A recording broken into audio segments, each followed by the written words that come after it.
So, why did the Scarecrow win an award? Why? Because he was outstanding in his field. Hey, I found his dad! I think Dad has made some excellent progress today. Your dad, he's a fun guy, right? And I love him so much, and I think he's the greatest dad in the world.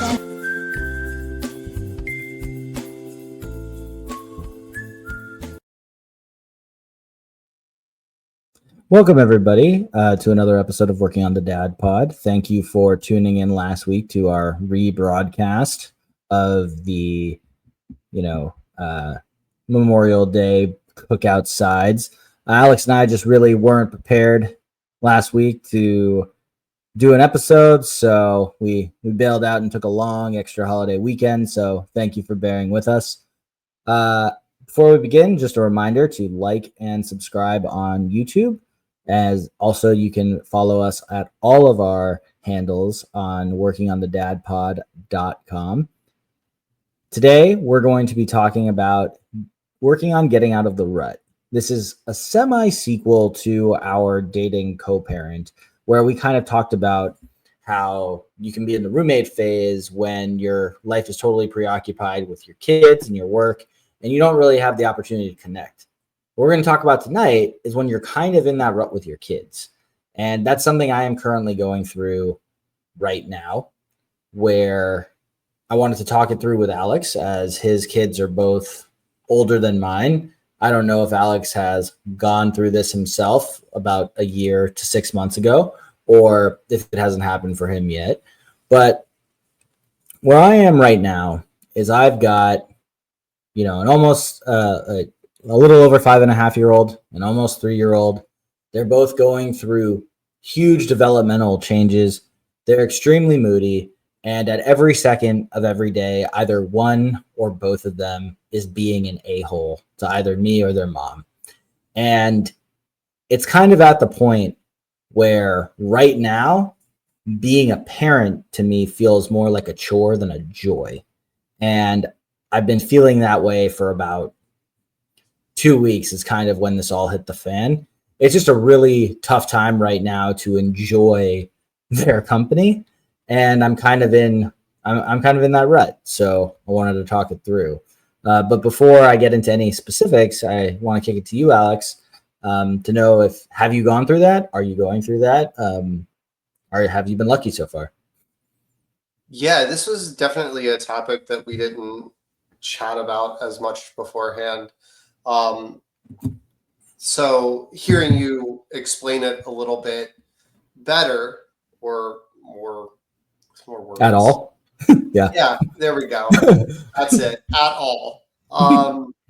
Is definitely helpful. And I have had this. The short answer is I have had this. I'm not going through this right now, but I did like the parallels to the roommate thing because I do think it ebbs and flows, right? And I think there's a difference, though, between this was a tough afternoon and my kids were just not pleasant company at any point.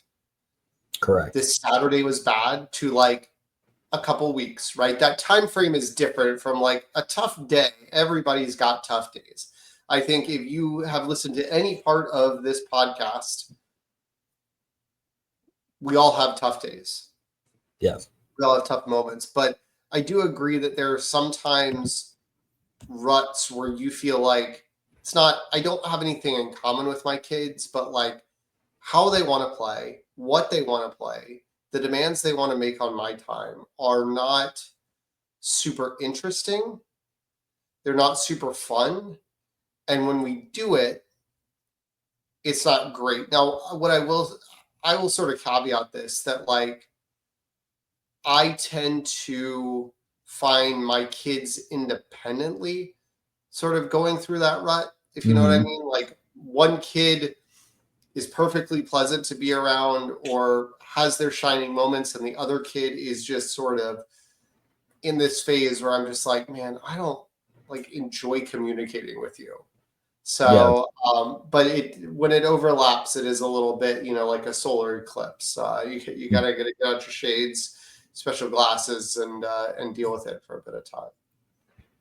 Yeah, absolutely. And, right now, I think what's going on is my older daughter, a week from today, she is graduating preschool. She's still going to be at preschool for the summer program before she starts kindergarten, but it's kind of dawning on her that a big change is coming. My younger daughter, we are almost through potty training. It's been a few days since we've had an accident, but she's still arguing when we tell her you need to go to the bathroom. What you're feeling right now is you need to go, and she is using that. She's delaying it by regressing to just wanting to be picked up or saying, "Mommy, mommy, mommy, uppy, I want to sit on your lap." And my wife will say, "I'm not letting you sit on my lap because you clearly have to poop. So I would like you to do that before you poop on my lap."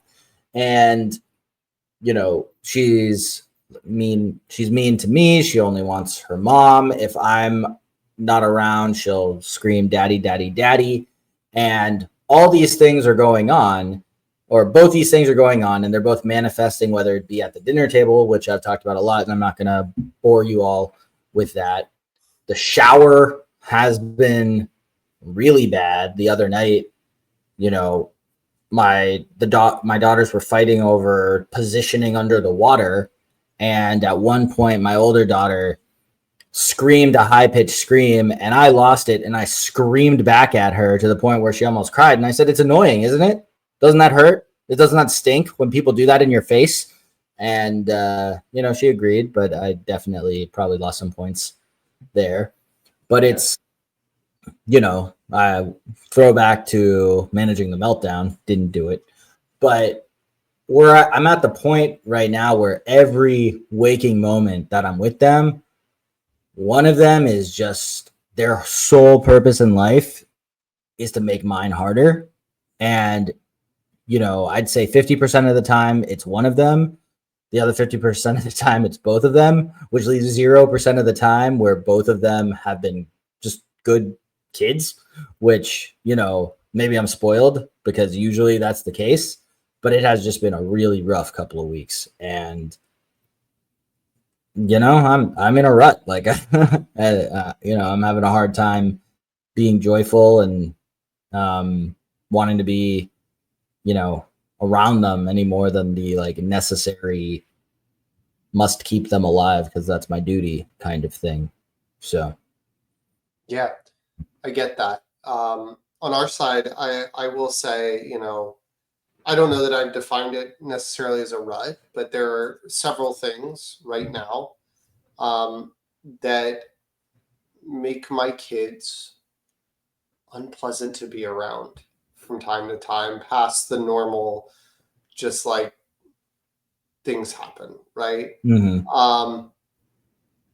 We have the fights, and I think with my daughter, it's less of a rut, but we still have the battles over bedtime. We still have the battles to eat dinner, right? Without getting into the specifics, those haven't gone away, and we've tried many of the strategies that I've said on this podcast, and they work from time to time. Nothing has a perfect success rate, but it does make things easier.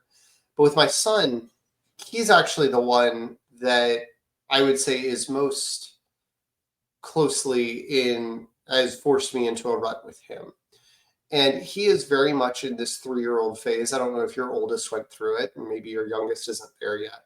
My oldest went through it, but not at the same level as my son, where he is in the look at me phase. Mommy, look at this. Daddy, look at this. And I will be perfectly honest with you. It is the most inane bullshit I've ever seen in my life every single time.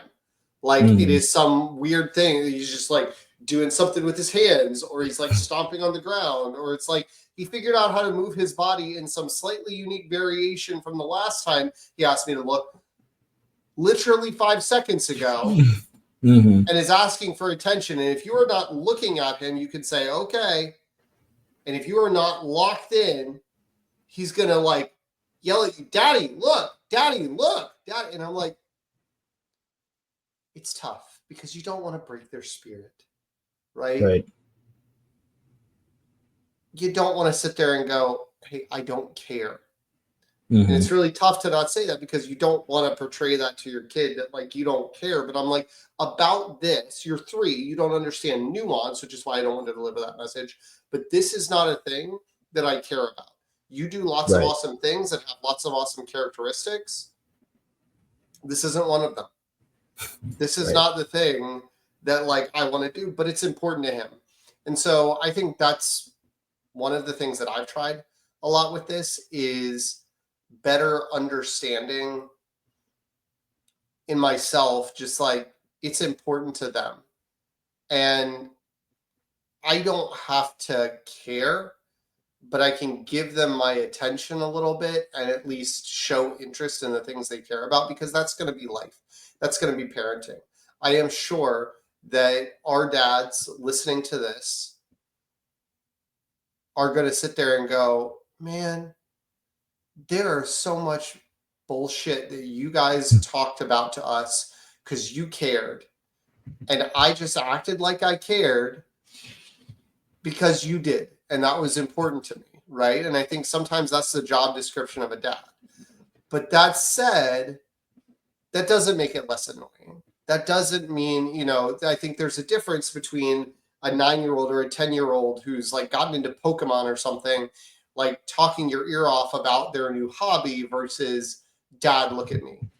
You know, it's on a different level because they're more mature and they've developed. And it's also different than your kids always like causing fights and angst and issues where you do feel like you are a warden, right? You are just you are just enforcing the laws of the house constantly and doing nothing else. And I think that is sort of the signature of this rut where it's not just like your kids are getting on your nerves, but they are forcing you as the person in authority to like just constantly be leveling authority and consequences in their direction to the point that it is exhausting because like nothing's working and like things aren't changing and everybody's just frustrated by the circumstance.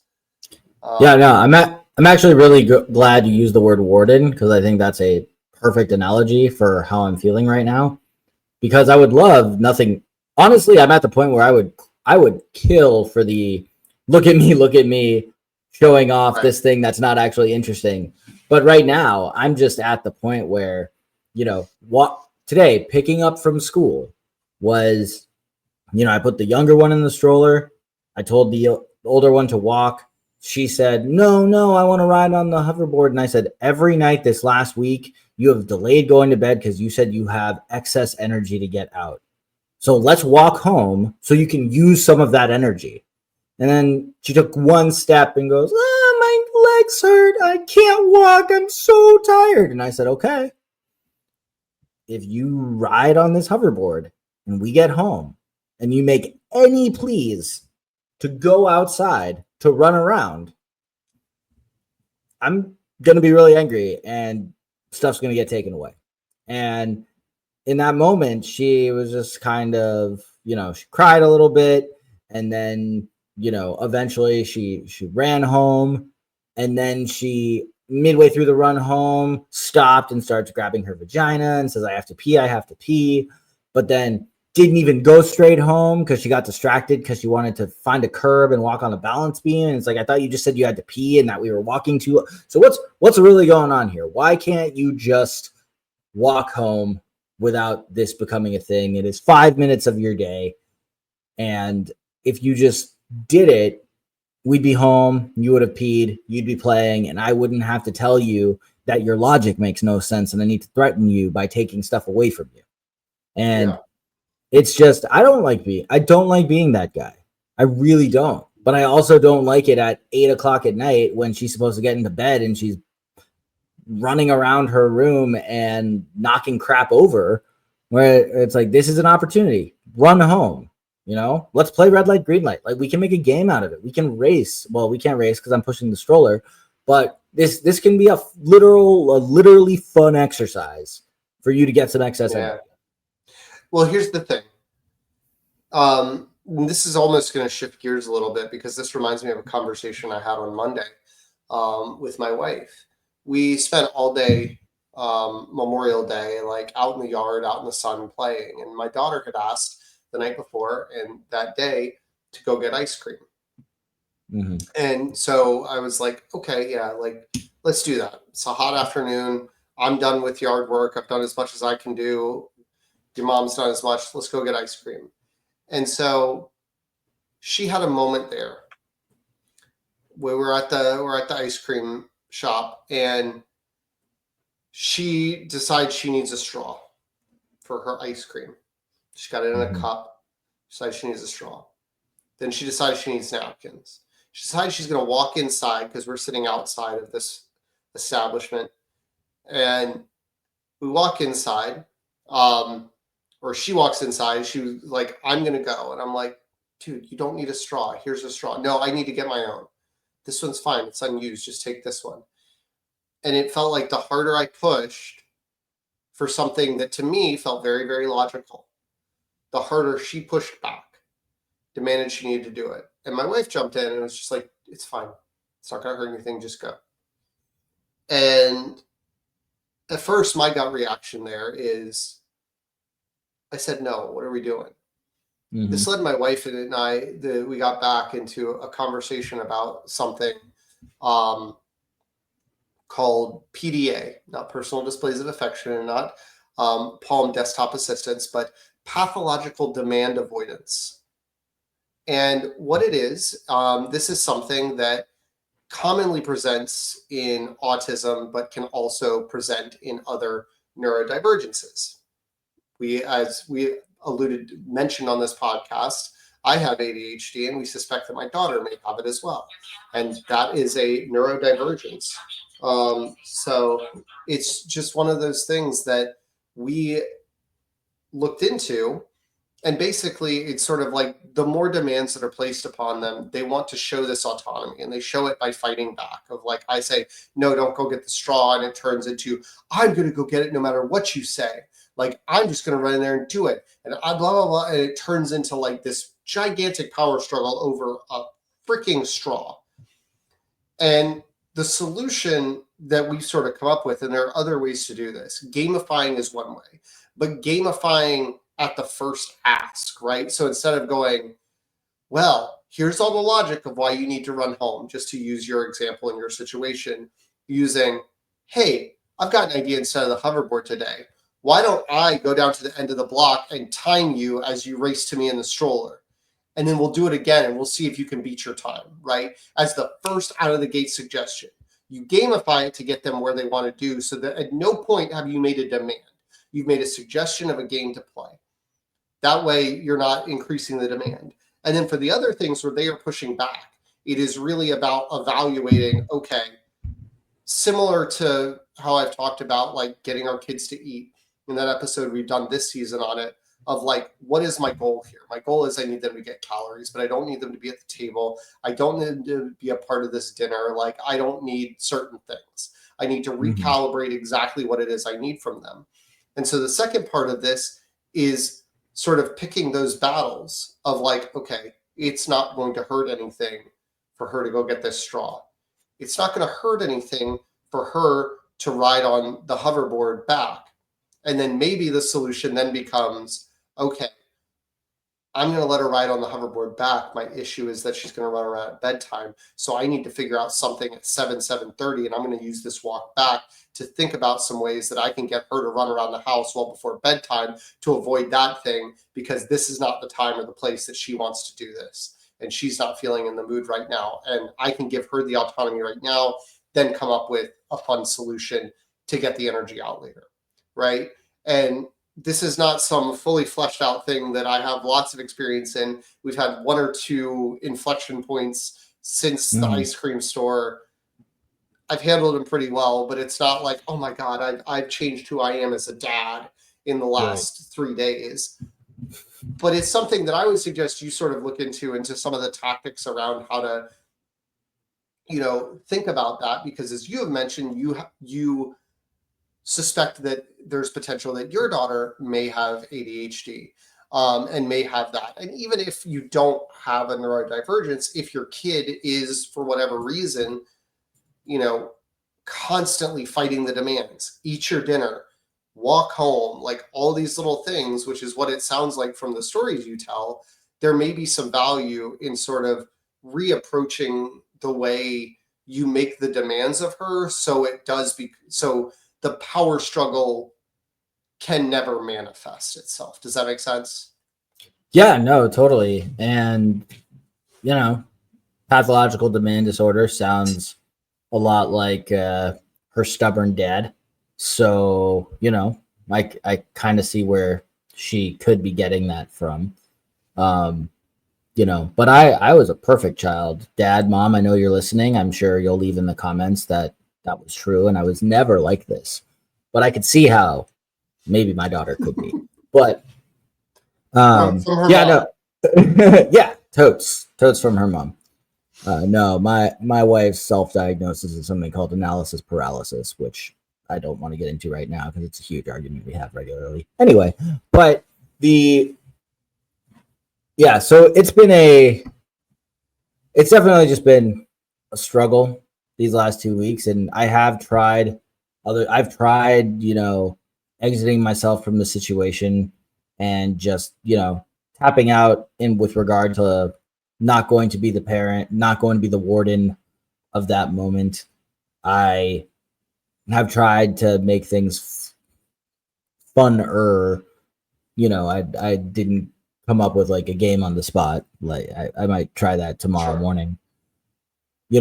It's also we've had some rain, right? So on rainy days, I don't usually let her ride her bike to school because she's just going to ride through a bunch of puddles and get really wet, where she's just better off walking holding the umbrella.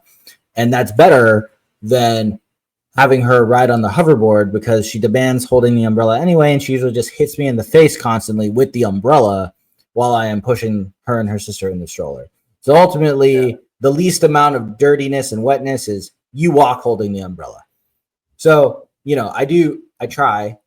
I just, at the same time, back in the teleworking days, if it rained, I would just drive them to school and I'd come home and I'd work. But since I have to get on the metro anyway, I'd be really late if I drove back, walked back, not to make this a commuting podcast, but there's only just so many things that like could have gone it was a Murphy's Law kind of 2 weeks between the two of them, whether it be avoiding potty training, just avoiding basic logical functions. I've fallen into the trap again where, I've seen you do this action.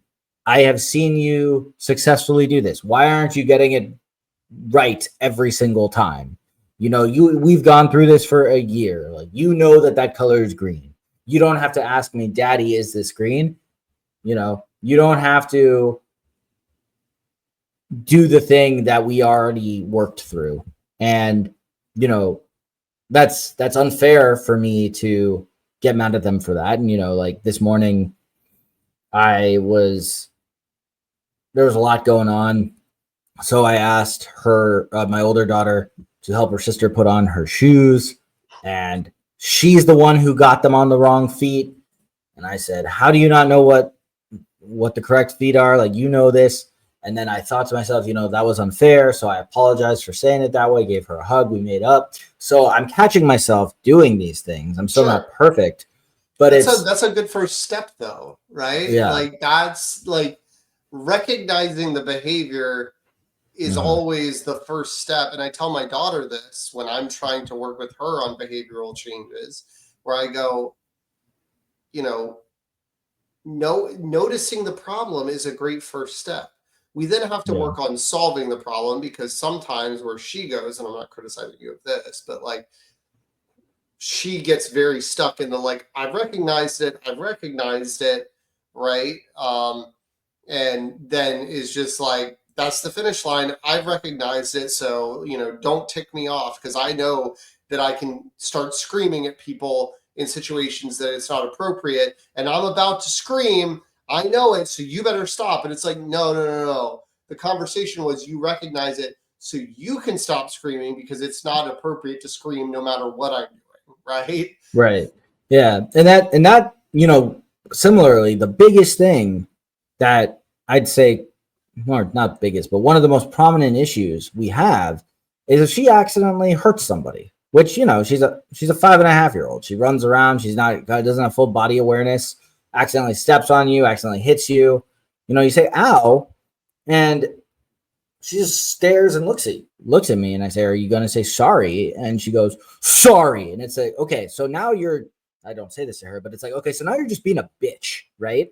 You're not being kind. All you had to do was say sorry. But now I have to explain to you that when you do something wrong, you don't get to then be mean about it. You don't then get to cry about it. You just say, I'm sorry. How can I help? And then we move on from the problem. But now I have to discipline you because you're becoming a mean person. and that usually goes on to be a whole thing. Again, that's the adult way I'm talking to us and the listeners, you and the listeners right now. But ultimately it's like, hey, could you have said that better? Sorry. How about a little better? Sorry. Okay, can you just say, Daddy, I'm sorry I did that.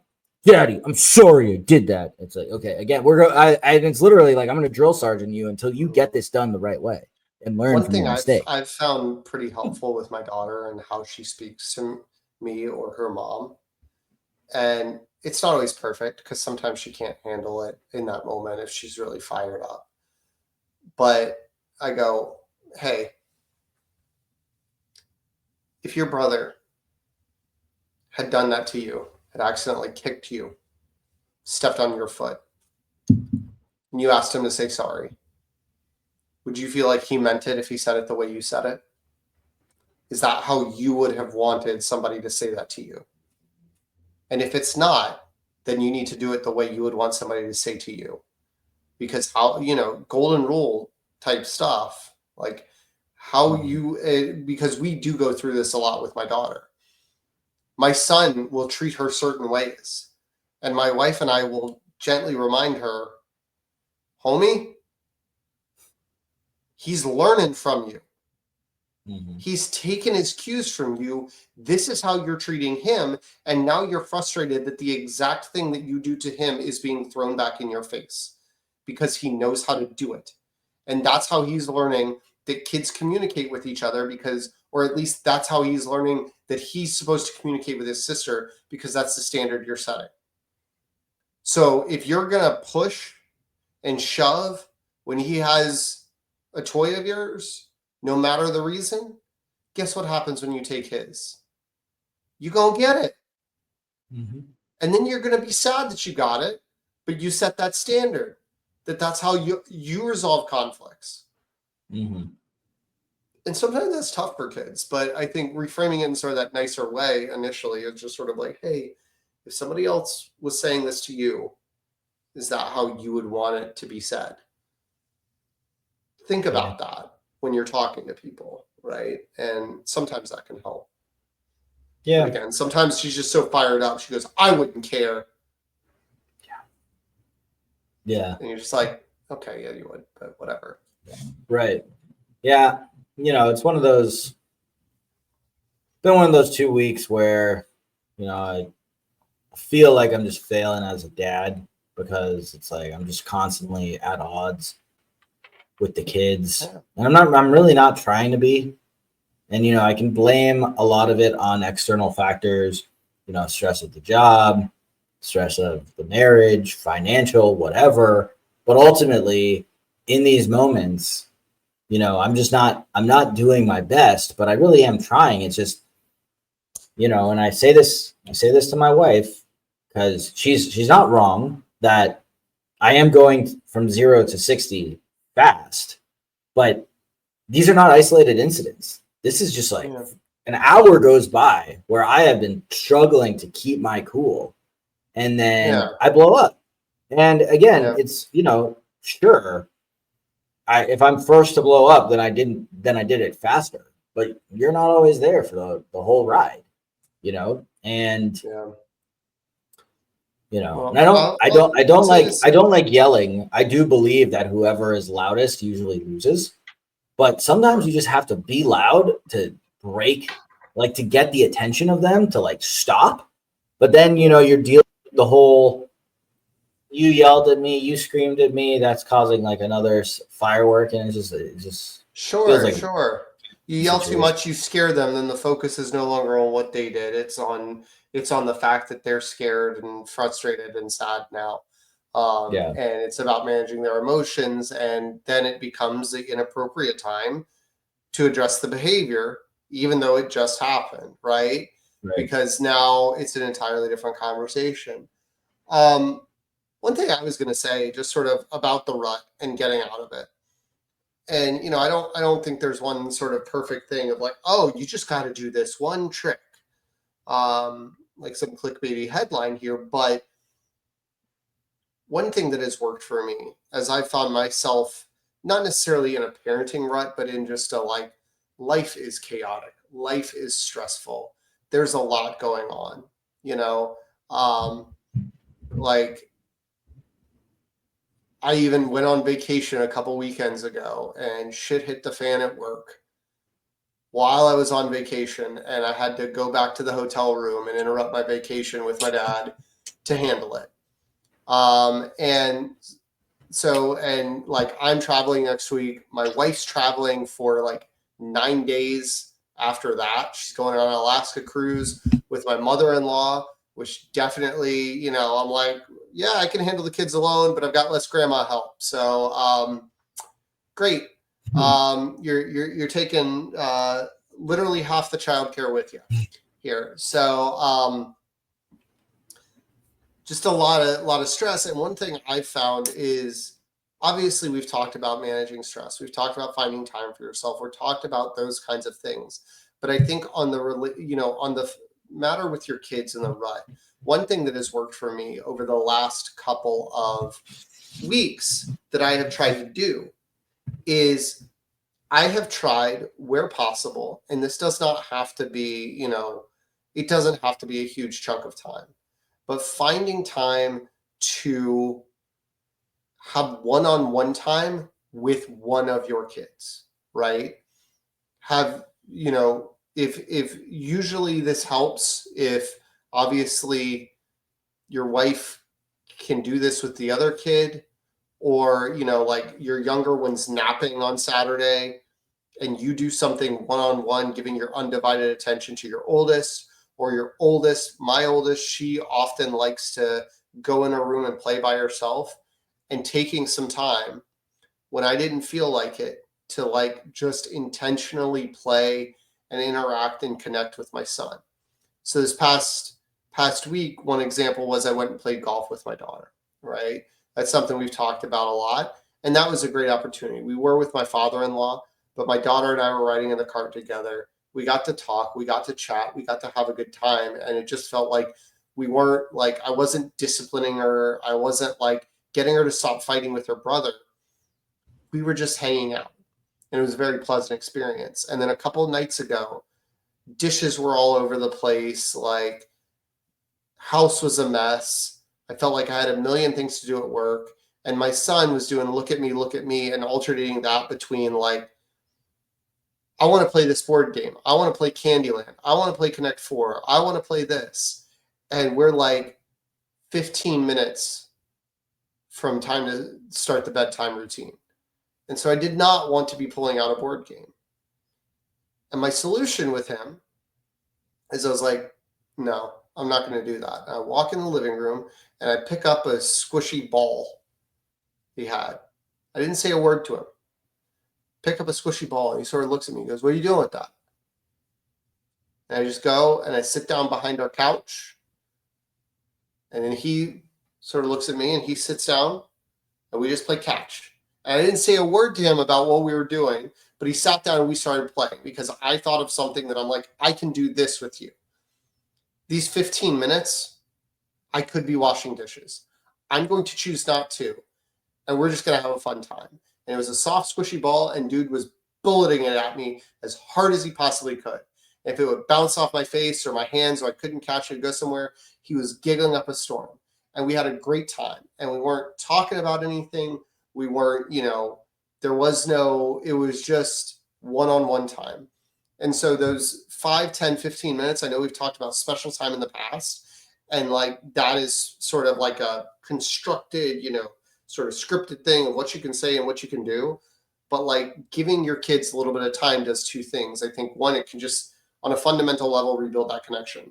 And I've found myself when I'm frustrated with my kids or what they're doing, looking at them and looking at them with soft eyes and remembering those good times. And it brings me a little bit of joy and it softens my hard shell, right? So that when I approach them and when I talk to them, it reminds me of those moments of love that we have recently shared, so I can talk to that person instead of the gremlin in front of me. The second thing it does, and I think this is as important, is sometimes when we get in these ruts where my wife's busy and I'm busy and just everything's going on, the kids are left to entertain themselves with themselves. And they just get sick of each other at a certain point. We've talked about how our kids really like their younger siblings, and the younger kids like their older siblings. But that can only go so far, right? I obviously didn't have siblings. You have a brother, and I'm sure you're really close with your brother, but I'm sure there were times where you were just like, I need this dude to give me space. I need to not be around him. But it's really tough for kids that are 2, 3, 5, 6 to vocalize that, understand that feeling, and execute on that feeling with the blessing of the other playmate, right? Especially when they're sharing toys and sharing spaces and all that kind of stuff.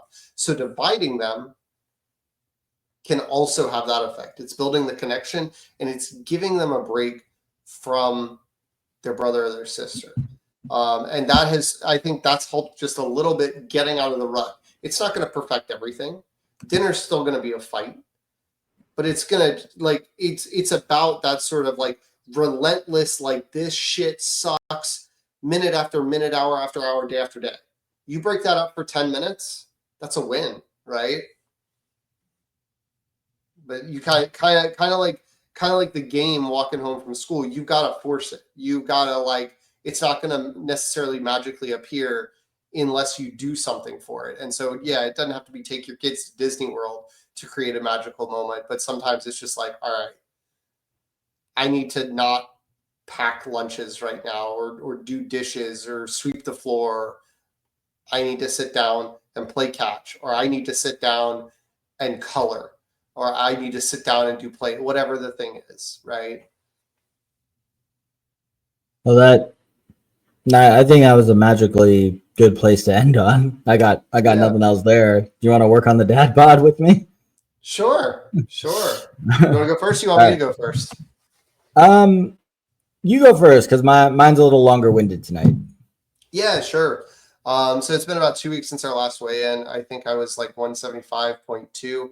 Got to check the numbers. But I was like right around the 175 mark. This morning I weighed in. I was 176.6. I 100% know that I have, as I mentioned, I went on a little vacation with my dad, and we definitely ate to the point where I was at the golf tournament that Sunday that we were going to, and I like intentionally chose the like. I found myself intentionally choosing the like vegan salad option with like edamame and tempeh because I was like, this is gonna have fiber and like my intestines feel like I've been eating Buffalo Wild Wings and steak dinners and a lot of things that maybe a lot of richer foods that I don't always consume on the day to day. But yeah, and then I got back from that and like work was kind of chaotic on the short week plus a holiday weekend. I haven't been managing it great. I've been trying to do better over the last couple of days, been logging my calories back to my normal breakfast, back to a semblance of the routine. And then I'm going on a work trip Monday through Wednesday. So as much as I was like, yeah, I think I'm going to keep cutting, like life kind of got in the way, and I am doing my best right now to just sort of stay the course. I'm getting my workouts in. I feel good about that. I'm still making good progress there, but like, I think talk to me next week, talk to me in a couple weeks and I'll probably have been back on, trying to lose a little bit of weight. But, I also think I'm good with hovering in the range I am right now for a little bit of while until some work things and some personal things and some travel things die down a little bit over the next month or two. Yeah, makes sense. So, like Alex mentioned, been 2 weeks since our last weigh-in. So 2 weeks ago when you last saw me, I was 186.6. Last week on Thursday, I was 185.8. So progress was going. And then something happened on Friday. So on Friday, I'm at the gym at work, and I am at the shoulders and arm part of the workout, and my right shoulder just really starts to hurt.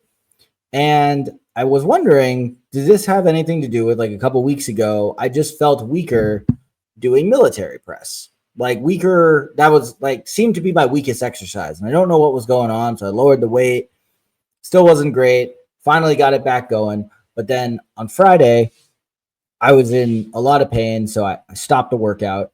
And, you know, as the day went on, my mobility was just getting a lot worse. And it's about 7:30 at night. My shirt was off. I was about to get in the shower with the girls, and my wife says, "Your right shoulder is significantly lower than your left shoulder. Go to urgent care right now. They're open until 8." So I said, okay. So I jumped in the car, went to urgent care, and I explained the situation. They could see that I'm struggling as I'm signing my paperwork because I'm a righty. And they do an x-ray or a couple x-rays. They look at me, all that stuff. So I, not dislocated, no rotator cuff tear, but the doctor said it looks really, really tight. And I was explaining what I was doing. And like an idiot, I kept using my right arm instead of my left arm to explain. So, you know, she prescribes me a muscle relaxer. She says basic Advil. She says to use Voltaren. And for those of you who don't know what it is, it's essentially an NSAID that's topical that you can just wipe on. Like, you rub it on. It's as if Advil was a cream. Already have it. So then she gives me what I'm just going to call a shame sling and tells me I have to wear a sling all weekend because she just, as a reminder, you cannot use this arm. Just like when you have a dog and you put the collar on them to prevent them from licking themselves because they just had the vet just doesn't want them to do that. So I'm wearing this sling all weekend. You know, she said I could still jog because that's all, you know, your shoulder's not doing a lot in a jog, or like not like going high up. And, you know, my wife had to work Memorial Day and Sunday night. So, you know, it was a lot of me time with the kids, so I couldn't really get away. And then this week, you know, I kept the cardio up. I attempted to do some upper body weightlifting. It really hurt, so I didn't do that this week. I did do lower body leg day, a lot of leg day this week and cardio. But I weighed in today at 187.8, which is 2 pounds heavier than last week, which was a bummer because I've been on like a steady trajectory. But again, it's one data point a week. But there's an upside. So I mentioned how when I first started going to the gym at work, they have one of those in-body screening machines. And we talked about that. So she said, you know, come back in 6 to 8 weeks. It's been exactly 7 weeks. So I went back yesterday. So because when I share my weight with you all, it is my full nude weight. The weights here don't matter because this is clothing weight, right? But the things that do matter is 7 weeks ago, my skeletal muscle mass was 83.6 pounds. Yesterday, it was 85.8. So I gained 2 pounds of skeletal muscle. And more importantly, my body fat percentage 7 weeks ago was 25.1. Yesterday was 21.0. So in 7 weeks, I've actually cut, 4.1% body fat. And that's a really good trajectory. She was very proud of me. And, you know, I made a joke. I said, so I guess going to the gym often does something. And she laughed because that's, you know, her whole life. But So even though I did gain 2 pounds, I'm going to say it must be those 2 extra pounds of skeletal muscle mass. But really, ultimately, it was probably because the other day I had some what I call emotional support ice cream, and my portion control wasn't great. But I killed 7,000 calories of ice cream. There's probably like all things, adding sugar or differing your carb intake or your salt intake from day to day can affect your water retention and so many other things. So I mean, I doubt you are 2 pounds heavier than you were 2 weeks ago. You could be, but I think I think a lot of people overestimate how much like weight gain after a bad day or a bad weekend or whatever is like body fat. I'm not too worked up about it. Obviously, it would have been great to see the number continuously go down, but I'm really proud of the 4% cut in body fat, per that machine. If that machine's real, who knows? It could just be a motivator in disguise. But yeah, so that's my dad bod saga of the day or of the week. So so for everybody, peek behind the curtain. Alex and I are going to record next week's episode right now. So we will see you in real time again in 2 weeks, but don't worry. Next week, you are going to get a fresh episode. It's going to be a fun one, a little bit different, but it won't be a rebroadcast. We already used our rebroadcast of the month. So, thank you so much. And hope to see you again next time. And finding the button. Boo! Thanks for working on the Dad Pod with us. Any resources that we mentioned during the show will be in the show notes. If you have questions, thoughts, or just want to talk with us, the best place is in the comments on YouTube. We're on YouTube, TikTok, Instagram, and Threads at Working on the Dad Pod, and on Twitter at Working on Dad Pod. Following and subscribing is always appreciated. Please rate and review us. That helps get the show to new people. And if you know a dad who would enjoy our show, sharing it with them is a huge help to them and us. Have a great week.